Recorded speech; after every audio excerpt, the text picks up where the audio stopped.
오늘은 세례식보다 더 중요한 것은 이라는 제목으로 말씀을 나누기 원합니다. 여러분, 세례식은 구원의 조건이 아닙니다. 세례를 받는다는 것은 구원의 조건이 아니고 구원받은 표로 세례를 받는 겁니다. 그래서 세례식보다 더 중요한 것은 세례의 의미를 깨닫고 아는 것이 더 중요합니다. 예수 믿는 사람이 해야 될 질문은 예수 믿으십니까? 예수 믿어야 구원받습니다.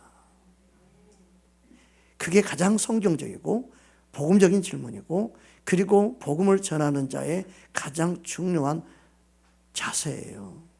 옆 사람 인사합시다. 예수 잘 믿으십시다. 아멘. 우리 함께 로마서 10장 9절 말씀 보겠습니다.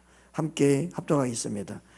내가 만일 내 입으로 예수를 주로 시인하며 또 하나님께서 그를 죽은 자 가운데서 살리신 것을 내 마음에 믿으면 구원을 받으리라. 중요한 것은 구원 이전에 믿으면이에요. 그 믿는 게 중요하죠. 믿느냐가 중요한데 구원을 받았습니까? 라고 물어보면 되겠습니까? 예수를 믿으십니까?를 질문을 해야 되죠. 믿으십니까? 예수님을 믿으십니까?가 질문이 나와야지. 구원을 받았습니까? 구원은요, 사람이 주는 게 아니에요. 구원은 믿는 자에게 주시는 하나님의 은혜예요. 여러분, 우리는 복음을 정확하게 알고 깨닫고 바른 질문하게 만들어요. 우리가 구원받는 것은 오직 믿음 때문입니다. 그래서 하나님 은혜로 구원받는다. 너희가 그 은혜로 믿음으로 구원을 받는다 말씀했어요. 그래서 우리에게 난 것이 아니고 하나님의 선물이에요. 할렐루야. 에베소 2장 8절 말씀이죠. 우리 함께 이 에베소 2장 8절 함께 합독하겠습니다. 너희는 그 은혜에 의하여 믿음으로 말미암아 구원을 받았으니 이것은 너희에게서 난 것이 아니요 하나님의 선물이라. 할렐루야. 이처럼 우리에게서 구원은 믿음으로 받습니다. 그래서 예수님을 어떻게 믿느냐가 중요하죠. 그 세례는 예수님을 믿는 자에게 베푸는 구원의 표로 세례를 베푸는 거지, 세례가 구원의 조건이 되는 게 아니에요. 이게 역전되거나 바뀌면 안 돼요. 우리는 말씀 따라가면 돼요. 할렐루야. 오늘 본문 말씀 보겠습니다. 로마서 6장 4절 우리 함께 합독하겠습니다. 그러므로 우리가 그의 죽으심과 합하여 세례를 받음으로 그와 함께 장사되었나니 이는 하나님의 어진감으로 말미암아 그리스도를 죽은 자 가운데서 살리심과 같이 우리로 또한 새 생명 가운데서 행하게 하려 함이라. 아멘.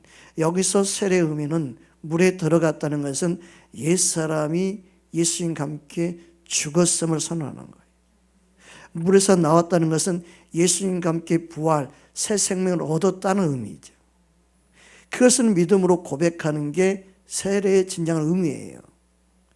답시 나는 예수님과 함께 죽었고 예수님과 함께 살았습니다. 이것을 믿는 자에게 세례를 베풀죠. 예수님의 죽으심이 나의 죽으심을 믿는 거. 그 믿음이 있어야 구원받죠. 그리고 그렇게 고백하는 그들에게 구원의 표로 세례를 베푸는 거예요. 성부와 성자 성령의 이름으로.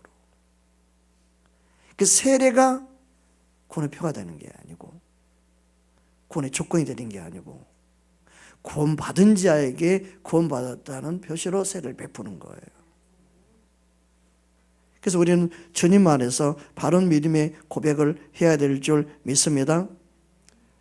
그래서 세례라는 것은 내가 예수님과 함께 죽고 살았음을 고백하는 자, 그들에게 베푸는 겁니다. 두 번째로는 세례를 베푸는 진정한 고백의 의미는 나의 옛사람이 죽었다는 건데, 그것은 뭐냐면 제사함을 받았다. 그것을 믿어야 되죠. 예수 십자가에 함께 죽었으므로 나의 죄가 함께 씻음 받았다. 그것을 여러분 믿어야 되죠. 믿으십니까? 우리 사도행전 22장 16절 말씀을 보겠습니다. 함께 합독하겠습니다. 이제는 왜 주저하느냐? 일어나 주의 이름으로 불러 세례를 받고 너의 죄를 씻으라. 그 세례의 의미는 씻음 받는 거예요. 예수님의 보혈의 피가 내가 나를 씻음 받았다는 사실을 믿고 고백한 자에게 세례를 베푸는 거예요. 예수님은 복음을 전하기 전에 요단강가의 세례 요한을 통하여 오실 예수님을 증거하죠. 그리고 죄를 회개하는 세례를 바로 세례 요한이 베풀죠. 예수님을 향하여 세례를 베풀 자임을 알고 미리 세례를 베풀지만 예수님을 증거하기 위해서 세례 요한이 물세를 베푸는 것 뿐이에요. 중요한 것은 예수님을 믿음으로 죄씻음 받는다는 것을 알리는 사건이었죠. 믿으십니까? 그래서 예수님이 나를 위해 죽으심으로 나의 죄를 위해서 대속하심으로 깨끗게 하심으로 내가 새로운 피조물이 됐다는 사실을 믿는 것. 그게 진정한 세례의 의미입니다. 갈라디아서 3장 26절 27절 말씀 보겠습니다. 함께 합독하겠습니다. 너희가 다 믿음으로 말미암아 그리스도 예수 안에서 하나님의 아들이 되었으니 누구든지 그리스도와 합하기 위하여 세례를 받는 자는 그리스도로 옷 입었느니라. 아멘. 그러므로 세례는 나는 이제 공식적으로 예수님의 사람이라고 고백하고 인정하는 시간이에요. 나는 이제 나의 인생을 사는 것이 아니라 예수 그리스도의 사람으로 살겠습니다 고백하는 거예요. 그게 세례 교인의 의미예요. 나는 공식적으로 나는 예수님의 자녀이고 나는 이제 예수님의 사람입니다. 그것을 인정하는 그에게 실은 세례를 베풀고 교회 공동체 안에 한 소속으로 그리스도의 몸의 한 지체로 선언하는 게 세례 받는 거예요. 그 세례 교인 그러면요 교회 공동체 한 몸이 됐다는 사실이에요. 그리스도의 몸으로 내가 살겠다는 의미예요. 믿으십니까? 그래서 세례를 받았다, 세례 교인이다 하는 것은 예수님의 몸, 그 교회 공동체의 한 지체로 내가 함께 하겠습니다 선언하는 거예요. 그러니까 예배 모임, 기도 모임, 그 교회 하는 모든 곳에 동참하는 게 맞는 거예요. 그런데 세례는 받고 세례 교인이라고 말하면서 따르국밥, 나 따르국밥 별로 안 좋아해. 따르국밥. 식당에 따르국밥 있더라고요. 따르국밥 별로 안 좋아해. 따르국밥. 믿음 생활 따로 혼자 생활하는 거. 개인주의 믿음 생활. 교회는 등록했는데 개인적으로 믿음 생활하는 거예요. 그거는요 생각이 맞지 않는 거예요. 그런 성령 인도함 받고 있는 게 아니에요. 성령 그리스도의 몸 된 것을 하나 되게 힘쓰게 하죠. 성령이 하나 되게 힘써 지키라고 그랬잖아요. 그 말은 뭐 따로 혼자 믿음 생활한다는 건 뭐예요? 성령 인도함을 받지 않고 있다는 거예요. 자기 생각이 강하다는 거예요. 그건 세례 교인의 자격이 없는 거예요. 세례도 취소할 수 있으면 취소하면 좋은데, 네? 그죠? 세례 교인은 취소할 수가 없어. 근데 성부와 성자, 성령 이름을 준 거니까 우리 마음대로 취소가 안 돼. 우리는 하나님 앞에서요 진정한 그리스도인이 누구인가? 세례 교인이 어떤 의미인가? 알고 우리는 나의 믿음 생활을 점검을 해야 되죠. 하나님 앞에 우리의 믿음이 인정받는 믿음 되기를 주의 이름으로 축복합니다. 그래서 교회 안에 한 공동체로 세례 의미를 줍니다. 사도행전 2장 41절 말씀 볼까요? 우리 함께 합독하겠습니다.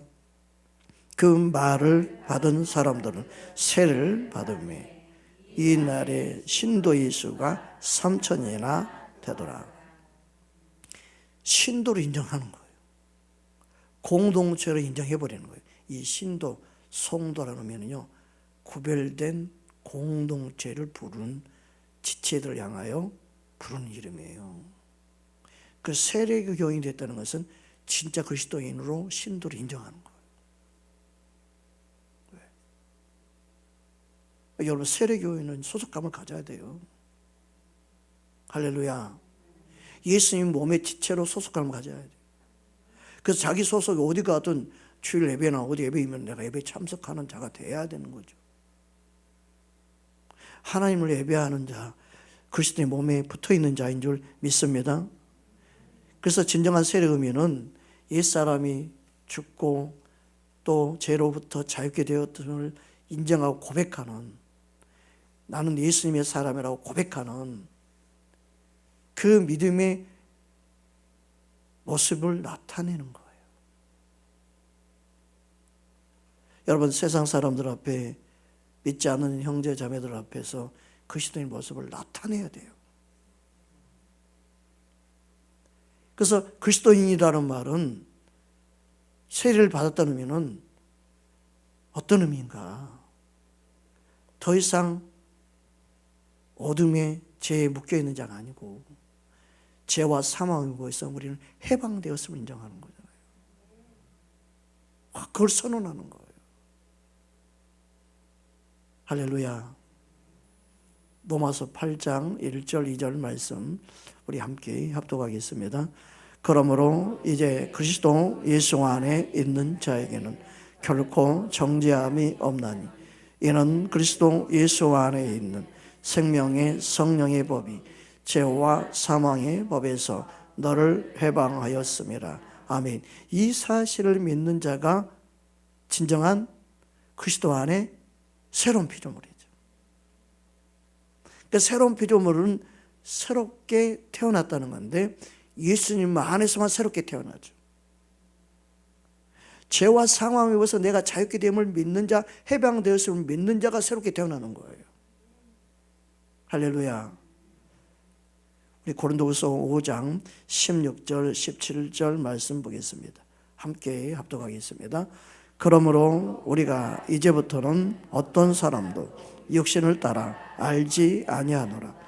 비록 우리가 그리스도도 육신을 따라 알았으나 이제부터는 그같이 알지 않노라. 그런즉 누구든지 그리스도 안에 있으면 새로운 피조물이라. 이전 것은 지나갔으니 보라 새 것이 되었도다. 아멘. 그 사람에 대해서 내가 다시 육신으로 평가하지 않는다는 거예요. 내가 알던 그 사람, 종이던 그 사람, 세상에서 별 볼 일 없는 그 사람, 그런데 그가 예수를 믿는다면 그리스도 안에 새로운 피조물로 내가 바라본다는 거예요. 이게 교회 공동체 안에서 바라봐야 될 시선이에요. 새로운 피조물로 바라보는 것은 육신으로 정죄하고 비판하고 판단하는 그런 시선을, 육신으로 평가하는 그런 시선이 없어지는 거예요. 예수님께서 바라본 시선으로 바라보는 거예요. 그게 교회 공동체예요. 그게 구원받은 자, 세례를 받은 자들의 모임이라는 거예요. 그런데 그것을 모르고 교회를 다니고 신앙생활 한다면 육신으로만 평가하고 육신으로 바라보지 않겠습니까? 성도들 헌금을 하는 걸로 바라보면 되겠습니까? 성도들 직업순으로 바라보면 되겠습니까? 우리는 새로운 피조물, 육신을 따라 바라보면 안 되는 거죠. 예수님 안에 한 몸을 이룬 믿음의 눈으로 바라봐서 새로운 피조물로 바라보아야 된다.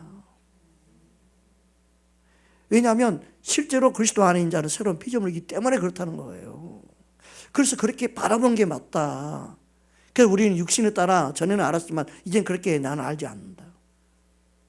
이게 교회가 바라봐야 될 영적인 시선이고 영적인 시야고 영적으로 반응하는 자의 아름다운 공동체의 모습이에요. 이건 세상에서 바라볼 수 없는 교회 안에, 예수님 몸된 교회 안에 있는 아름다운 공동체의 모습인 거예요. 여러분, 교회 공동체는 누구든지 그리스도 안에 있으며 새로운 피조물로 볼 수 있는 눈을 가져야 되는 거죠. 우리의 생각이 항상 육신의 생각으로 반응할 때 항상 문제가 생기죠. 여러분, 우리는 육신으로 반응하는 것을 내려놔야 돼요. 교회 공동체는요, 철저하게 내 생각을 내려놓아야 돼요. 육신의 생각으로 판단하고 정죄하게 되면요, 여러분, 아무도 살아남을 자가 없어요. 교회 공동체가 유지가 되지도 않아요. 얼마나 우리가 허물 많고 부족함이 많은데요. 여러분, 육신으로 바라보는 고 육신으로 생각하면요, 난도질하게 됩니다. 여러분 안에 오직 예수님의 사랑으로 충만하기를 주의 이름으로 축복합니다. 그래서 그리스도 안에 있다는 건 새로운 피조물인데, 새로운 피조물로 살아가는 그 사람은 어떻게 살아야 되는가? 이 새로운 피조물이라는 말씀하기 전에 다음과 같이 말씀하고 있습니다. 14절 15절 앞구절 보겠습니다. 자, 우리 함께 합독하겠습니다. 그리스도의 사랑이 우리를 강권하시는도다. 우리가 생각하건대 한 사람이 모든 사람을 대신하여 죽었은즉 모든 사람이 죽은 것이라. 그가 모든 사람을 대신하여 죽으심은 살아있는 자들로 하여금 다시는 그들 자신을 위하여 죽지 않고 오직 그들을 대신하여 죽었다가 다시 살아나신 이를 위하여 살게 하려 함이라. 아멘. 여기 말씀하면 그리스도인 새로운 피조물은 누굴 위해 살아야 되는가? 예수님을 위해 살아야 돼요. 예수 그리스도를 위해 살아야 돼요. 그러면 예수 그리스도의 사는 삶은 무엇인가? 그게 새로운 피조물의 삶을 그 다음에 또 말씀하고 있어요. 18절 19절 보겠습니다. 함께 합독하겠습니다. 모든 것이 하나님으로부터 났음에 그가 그리스도로 말미암아 우리를 자기와 화목하게 하시고 또 우리에게 화목하게 하는 직분을 주셨으니 곧 하나님께서 그리스도 안에 계시사 세상을 자기와 화목하게 하시며 그들의 죄를 그들에게 돌리지 아니하시고 화목하게 하는 말씀을 우리에게 부탁하셨느니라. 아멘. 하나님이 새로운 피조물로서 사는 그 삶은 어떤 삶이냐? 화목케 하는 자로 살아야 된다. 교회 공동체 안에 참된 세례 교인 이상은 예수님을 위해서 살아야 되고 예수님을 나타내며 살아야 되고 예수님을 위한 그 삶은 예수님처럼 화목케 하는 자로 살아야 되는 거예요. 그게 그리스도인의 모습이라는 거예요. 20절, 21절 이어서 보겠습니다. 함께 합독하겠습니다. 그러므로 우리가 그리스도를 대신하여 사신이 되어 하나님이 우리를 통하여 너희를 권면하시는 것 같이 그리스도를 대신하여 간청하노니 너희는 하나님과 화목하라. 하나님이 죄를 알지도 못하신 이를 우리를 대신하여 죄로 삼으신 것은 우리로 하여금 그 안에서 하나님의 의가 되게 하려 하심이라. 아멘. 여러분, 우리에게 주신 직책, 직분은요, 화목케 하는 거예요. 그래서 예수를 믿는 그리스도인 세례 교인으로 여러분 믿는 자녀들 가정 안에 있다면 서로가 화목케 하는 직책을 놓치면 안 돼요. 목사이기 이전에, 장로이 되기 이전에, 권사님 되기 이전에, 안수 집사님 되기 이전에, 교회 집사님이 되기 전에, 송도란 이름 부르기 이전에 모든 직책의 가장 중요한 직책이 화목케 하는 자가 되는 거예요. 옆상 인사합시다. 화목케 하는 자가 됩시다. 그게 우리에게 주신 예수님의 새로운 피조물로서 살아가는 삶이에요. 네. 이걸 놓치면 안 돼요. 화목을 깨트린 자가 되면 안 돼요. 교회 공동체 화목을 깨트려도 안 되고요. 가정 공동체 안에 화목을 깨트려도 안 돼요. 화목케 하는 지책이 우리 모두에게 기본적으로 주어진 가장 중요한 지책이에요. 믿으십니까? 이걸 놓치면 안 돼요. 예수님은 우리를 화목케 한 직책을 주시기 전에 하나님과 먼저 화목하라. 여러분, 하나님과 화목되어진 만큼 화목케 한 직책을 감당할 수 있기 때문에 하나님과 먼저 화목하라 그런 거예요. 하나님과 화목이 이루어지지 않으면요, 우리는 화목의 소중함도, 화목을 지키는 것도 어려워요. 그래서 화목은요, 하나님의 영이 내 안에 들어와야 되고, 하나님이 화목케 하신 그 사랑이 내 안에 강권적으로 임해야 되는 거예요. 부부가 서로 다툼이 있어요. 서로 뭔가 상담을 통해서 된다. 잠시적인 그건 조건부예요. 서로 맞추는 조건부예요. 조건이 깨지면 어떻게 돼요? 화목 깨져요. 자꾸 세상 방법, 뭐 심리 상담, 무슨 상담, 무슨 병원 가가지고 뭐 그런 방법으로 여러분 화목해지길 바라지 말고, 하나님 앞에서 나와의 관계가 화목되어지면 화목히 되어지는 거예요. 주님 앞에서 내 심령 안에 채성 뽑아내는 거예요. 내 안에 미움을 해결하는 거예요. 십자가에 나와 예수님과 함께 죽고 살았습니다. 이 고백하는 순간 내 기분 감정도 함께 죽어야 되고 함께 못 박아버려야 되는 거죠. 그게 복음의 능력을 경험하는 거예요. 나는 그대로 있고 예수님은 십자가에 나 함께 죽었습니다라고 입은 고백하는데, 마음은, 이 마음만큼은 내가 주인 되어 있고, 이 마음만큼은 내가 주인공이고, 이 마음만큼은 내 세상이고, 이 마음만큼은 나의 왕국이 되어 있다면 어떻게 예수님과 함께 죽고 사는 자의 삶을 살겠습니까? 어떻게 화목이 이루어지겠습니까? 하나님과 나와의 화목이 안 이루어져 있는데. 여러분, 하나님과 나와 화목이 되어지는 것은 내가 예수님과 함께 죽는 자가 되는 거예요. 자기 자아를 부인하는 거예요. 자기 기분 감정 다 십자가에 못 박는 거예요. 그럴 때 화목해 할 수 있어요. 할렐루야. 이게 너무너무 중요합니다. 화목해 한 자에게 하나님이 주신 은혜와 축복이 있습니다. 자, 잠언 16장 7절 말씀을 보겠습니다. 함께 합독하겠습니다. 사람의 행위가 여호와를 기쁘시게 하면 그 사람의 원수라도 그와 더불어 화목하게 하시느니라. 아멘. 저는 동네 주변의 사람들, 어르신들 보면 다 인사, 안녕하세요, 인사드립니다. 안녕하세요, 인사. 차를 또 남의 건물에다 대놨잖아요. 매달 얼마씩 주고. 그래서 거기 나오시면 어르신보다 계속 인사합니다. 인사를 해도 안 받는 사람이 있고, 왜 인사해? 이러고 째려본 사람도 있고. 별 사람이 다 있어요. 그래도 항상 인사해요. 안녕하세요. 안녕하세요. 왜 화목해 한 자로 살아야 되니까. 그들 어떻게 반응하 상관없어요. 나는 그냥 화목해 한 자로 살아야 돼. 한 1년 그렇게 하고 났더니 그분들이 먼저 인사해요. 어디 가세요? 그러면서 먼저 인사해요. 성도 몰라, 이름도 몰라요. 그런데도 까딱서 인사 서로 막 해줘요. 여러분, 우리 인생의 삶 속에 내가 화목해 하는 자로 산다는 것은 예수님이 우리에게 원하는 삶이에요.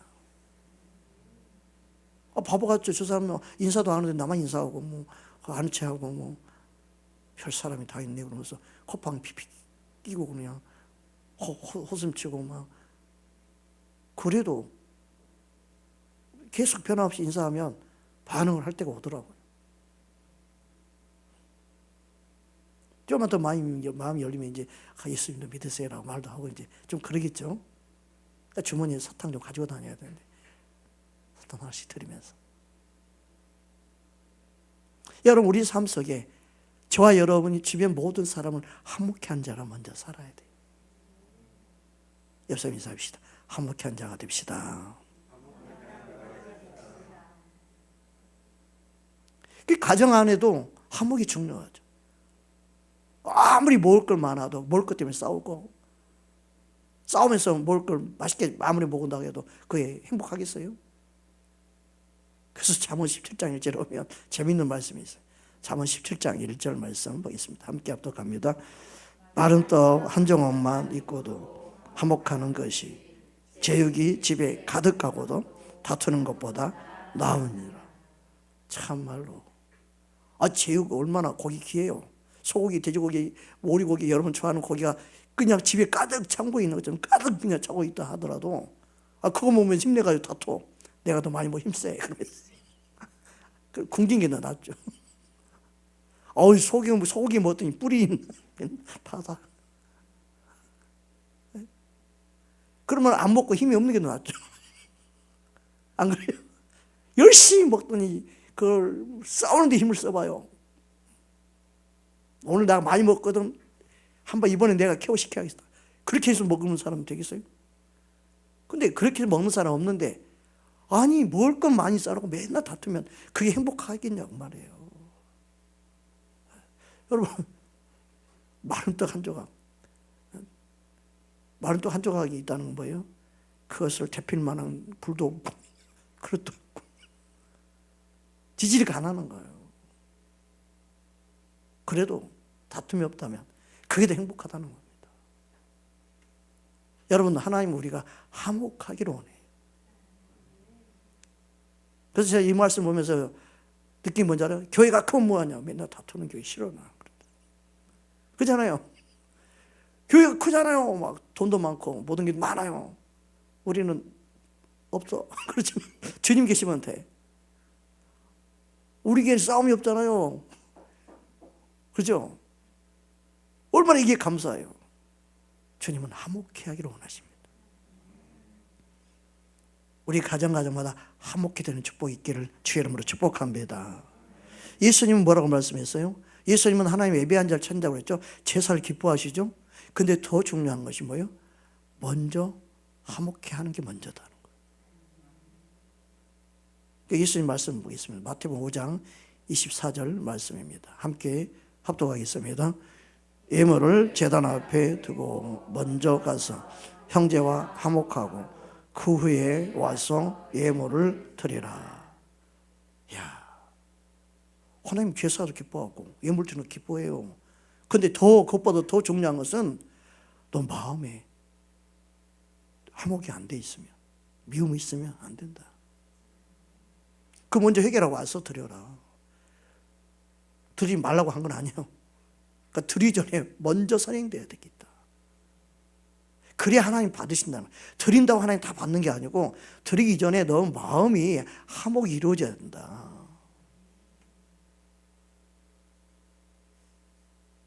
여러분, 우리는요, 내 주변에 모든 사람을 화목해 되어져야 돼요. 누구를 미워하고 원망하는 상태에서 예배하고 기도하고 예물을 드려봤자 하나님 받지 않는다는 거예요. 우리 하나님 받으실 만한 예배를 드리기 원합니다. 하나님 받으실 만한 예물을 드리기 원합니다. 하나님 받으실 만한 우리 삶을 드리기 원합니다.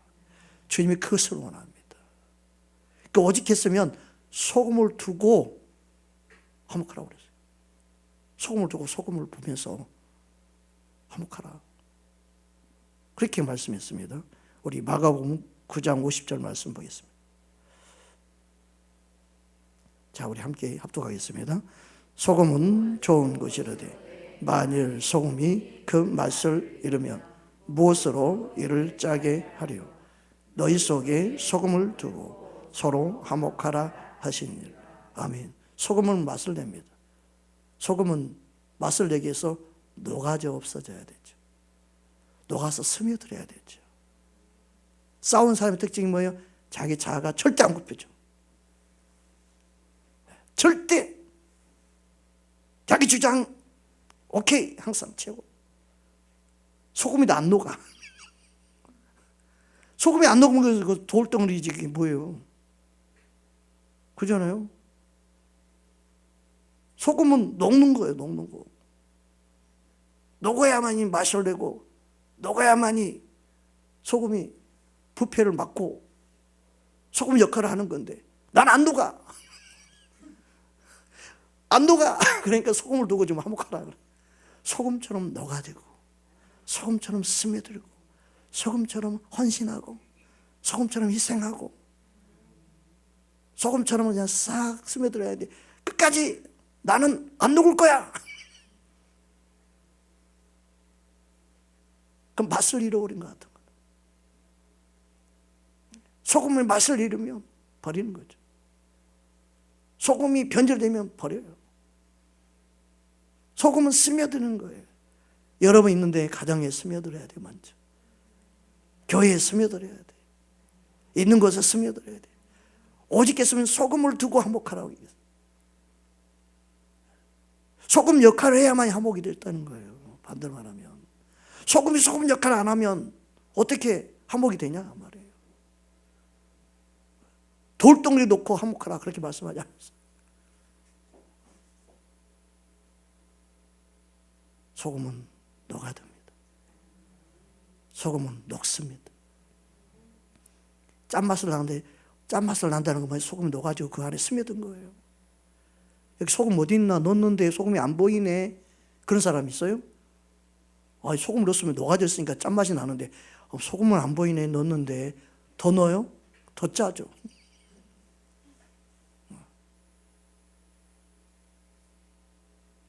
나는 자존심이 없는 줄 알아? 소금이 맛을 잃어가네. 소금 맛을 잃어가는 거예요.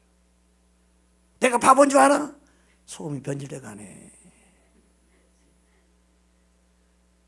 소금을 두고 화목하라. 여성이 삽시다. 소금을 두고 화목합시다. 할렐루야. 여러분 내일 밥상에도 소금 한 그릇씩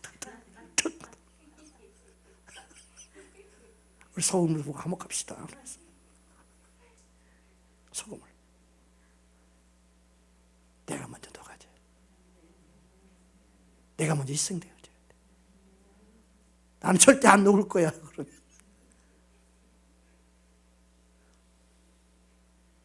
그러면 안 돼.